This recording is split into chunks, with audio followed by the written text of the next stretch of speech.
Bonjour à tous, je suis content de vous retrouver aujourd'hui pour une nouvelle vidéo. Ça fait un moment que j'ai rien posté sur la toile. Je suis désolé, ça commence à devenir compliqué d'aller sur les lieux pour pouvoir faire de la vidéo et vous parler d'histoire et de légende, surtout quand on perd ses données. Du coup, on va essayer un nouveau format. Ça va pas changer grand chose, juste je vais parler en face cam. J'ai acheté un fond vert, je vais essayer de faire quelque chose avec pour vous mettre un décor sympa. Je vais pouvoir vous balancer des photos que je trouverai sur le lieu. Il n'y a pas de souci, je vais vous expliquer, vous montrer tout ça. Ça change pas, juste je suis en face cam, je parle à vous. C'est un exercice un peu difficile, enfin difficile peut-être pas, mais j'ai pas l'habitude. N'hésitez pas à me dire dans les commentaires ce que vous pensez de cette vidéo, ce nouveau format. N'hésitez pas non plus à partager ce que vous savez sur les lieux dont on va traiter. Donnez vos opinions, etc. Il n'y a pas de problème, c'est là pour ça. J'essaie en général de répondre au maximum à tous les commentaires.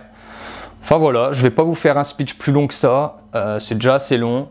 Je vous lance le générique et je vous souhaite à tous une bonne vidéo.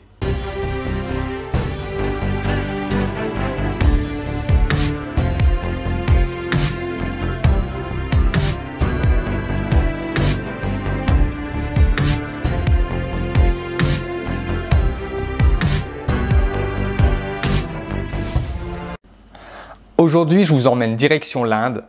On part à 30 km d'Aurangabad, dans l'état du Maharashtra, pour y découvrir les grottes d'Ellora.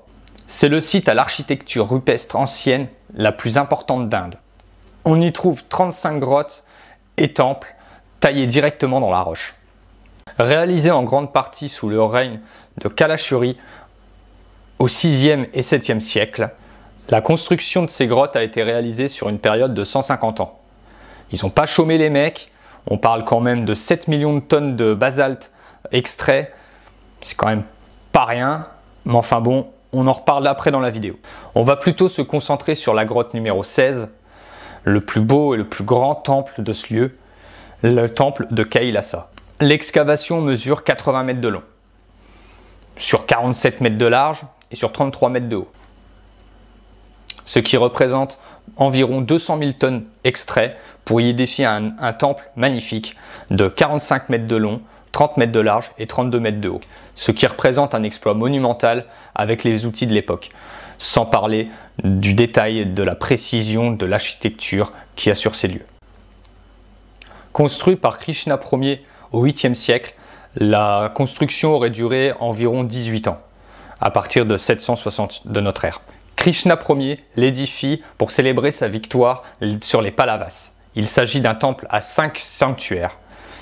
Le nom Kailasa signifie la demeure mythique de Shiva dans l'Himalaya. Une scène sculptée représente Ravana, roi des Rakshasas, sous la montagne de Shiva.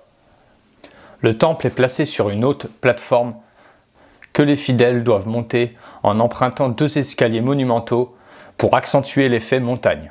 On peut y contempler une tour Vimana de 3 étages, des colonnes, un sanctuaire de Nandi avec le tourillon sacré de Shiva.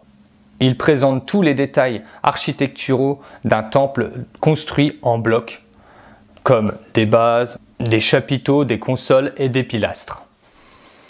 L'ensemble du temple possède des sculptures en relief de scènes tirées des textes sacrés hindous, le Mahabharata et le Ramayana, ainsi que des groupes d'éléphants et des lions. Revenons un peu sur les quelques 7 millions de tonnes extraites sur les sites des grottes d'Ellora sur une période de 150 ans. Je ne sais pas si on se rend compte de ce que ça représente.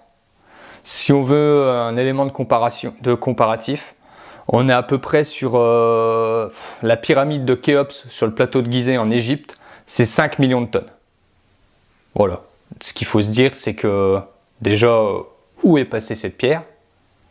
Il y a eu des recherches sur les kilomètres alentours, ils n'ont rien retrouvé. Emmener ça plus loin, pourquoi pas, mais là aussi, on n'a pas d'éléments, on ne sait pas, on ne retrouve pas ces choses-là. Mais 7 millions de tonnes de basalte, c'est quand même quelque chose. On ne le perd pas dans la nature, ça se perd pas dans la nature, quoi. Forcément, ça renforce les mystères autour de ce lieu. Déjà quand on regarde les détails précis dans les sculptures du temple de Kailasa.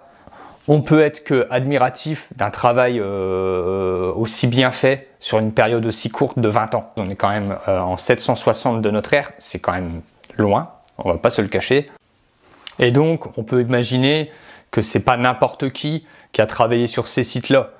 C'était certainement pas des esclaves, on pense bien qu'il y avait quand même une bonne connaissance du travail de la pierre. C'était carrément les meilleurs qui avaient sur place, quoi. Je pense que c'était pas n'importe qui.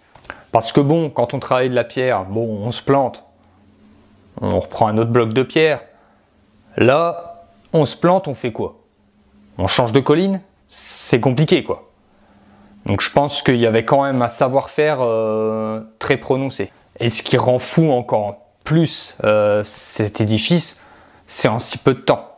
18 ans, c'est rien du tout. Pour faire une comparaison, le temple fait 45 mètres de long sur 30 mètres de large et 32 mètres de haut.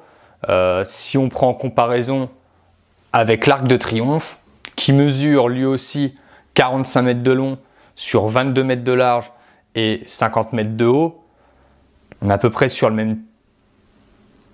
même taille d'édifice. Bon, ça a quand même pris 30 ans. Et on parle de 1000 ans après quand même, en 1800. Il y a quand même un gouffre entre les deux. C'est donc pas étonnant de voir toutes sortes de théories au sujet de ce genre de site archéologique. Là où l'archéologie donne peu d'explications, l'imagination donne place à des croyances, mais au regard des faits, nous sommes bien obligés de constater qu'avec les moyens de l'époque, un chantier d'une telle ampleur en 18 ans paraît vraiment irréalisable. Mais le temple est là, c'est une réalité. Et toutes sortes de théories essaient de ramener certaines réponses. Mais par contre, je vous laisse la possibilité de vous renseigner sur le site. Cherchez un peu partout, il y a plein de vidéos à ce sujet qui existent. Amusez-vous à les regarder un peu partout. Faites-vous votre propre opinion. Vous pouvez en discuter dans les commentaires avec plaisir, dans la bienveillance bien entendu. Partagez ce que vous pensez sur ces sites-là. Et puis c'est un échange, on est là pour ça aussi. Dites-moi aussi ce que vous avez pensé du nouveau format dans la vidéo. Ça m'aide moi à avancer, ça me permet d'avoir un retour, même si c'est négatif, si c'est positif, peu importe, ça m'aide à évoluer aussi sur YouTube. Je vous invite aussi à vous abonner si ce n'est pas fait et que le contenu vous plaît. Voilà, c'est ici que je vous laisse. C'était Arestos. Je vous dis à bientôt sur d'autres lieux.